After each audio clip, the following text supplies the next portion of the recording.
Topsy-Turvy. You know, about a month ago when Amy and I sat down to plan this service, we called it Topsy-Turvy because it was going to be something that you had never imagined. Well, here we are, something that we never could have imagined. But it leads me to wondering how many of you are feeling confused, disarrayed, disheveled, disordered, rumpled, sloppy, tousled, or sometimes even upside down. In a short matter of time, our world as we know it has changed. Our ways of life have changed. It's only natural that many of you are feeling topsy-turvy. So my question to you today is, how are all you dealing with this new way of being? What tools are you having to call upon? You know, I don't know about you, but it seems like it was a lifetime ago that our governor announced a stay at home. And actually it was only last Saturday, starting at 5 p.m. And I'm not sure how this week has been for you, but I know that for me it's had its ups, its downs, its challenges. It's really trying to find a new way of being. And some of the things I have learned this week is that I have had to redefine this thing in my life called routine.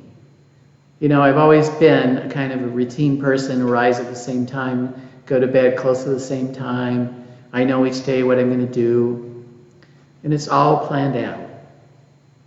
But under this new way of being, I've had to struggle and try and find what each day brings and how to deal with it. For example, I've had to not only redefine my routine, but I've had to redefine, okay, how does one exercise when your gym is now closed? How do I communicate when I'm so accustomed to saying, hey, I'll meet you for coffee and we can chat? Or how do Linda and I define our ministry? These are questions that I and Linda have dealt with this week, and I know that many of you are probably dealing with the same things in your life. This week, I had the experience of teaching Jerry how to use Zoom, and now I'm an expert on teaching older people how to use Zoom. But one of the things that I am learning and that I appreciate is, even though we're miles apart, we are finding new ways to commit and connect to each other and new ways of communicating. And our relationship is strong, and we both are growing, and I'm grateful for that. Jerry sent to me a poem that he wanted me to share with all of you and to let you know that he is thinking about you and is grateful that you are here, and he knows that you have me and Linda and others in your hearts and in your minds during this time. I quote, "Anything that annoys you is teaching you patience.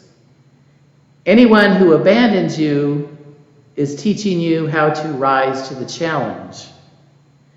Anything that angers you is teaching you forgiveness and compassion.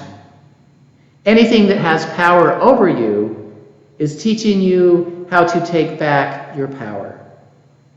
Anything you hate is teaching you unconditional love. Anything you fear is teaching you to overcome that fear. Anything that you can't control is teaching you how to let go." So in this process of dealing with this new normal, may I offer a few suggestions that I have found very helpful. Use this as a time to connect with old friends, family members you might not have talked to for a while. I know this past week a really good friend of mine that I haven't heard from for a long time, Kathy, called me. And we got reacquainted on what we each had been doing over the past few years in our lives. And it became a source of comfort as we thought about our experience together and the joys and the laughter that we shared at a time in both of our lives that was challenging. I had my daughter call me this week, tried to talk her off a ledge. And so, I had the joy of being able to be a father and to listen and to help.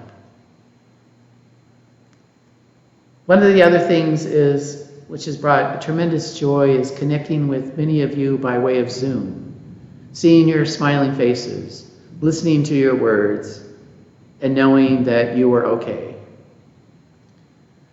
So what can you do? May I say several things. I've mentioned one: establish routines in your life. Write down each day when you get up 3 things that you are grateful for. And make this a daily, almost ritual during this time where we really don't know what each day may bring.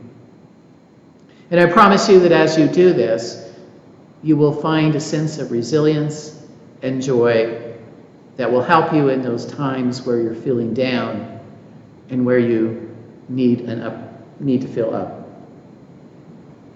Do something nice for someone each day. Perhaps a phone call. Perhaps bake some cookies and leave them on somebody's front door. Limit the amount of time that you are watching the news. We could watch news all day and it would be the same thing about the coronavirus and everything that's going on. And so limit that and fill your time instead with things that can bring you uplift, that can bring you joy. And do something each day that you might not do. Maybe it's walk down a different path. Maybe it's in the car, drive down a different way. Maybe it's cook something that you've never cooked before. But choose something to do that you've never done and do it. And then lastly, during this time, learn how to laugh.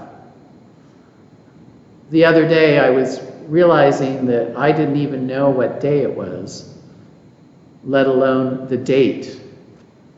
It's so easy during these times. And so learn to laugh. Find joy in the simple things.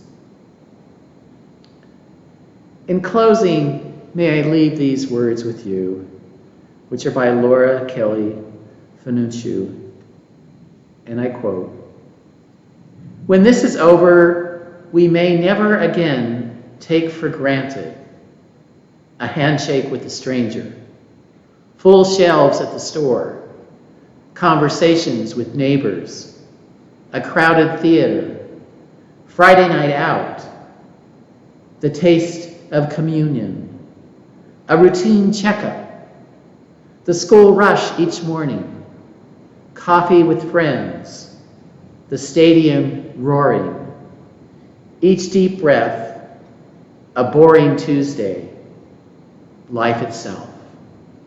When this ends, we may find that we have become more like the people that we wanted to be. We were called to be. We hope to be. And may we stay that way." Thank you. Peace be with you.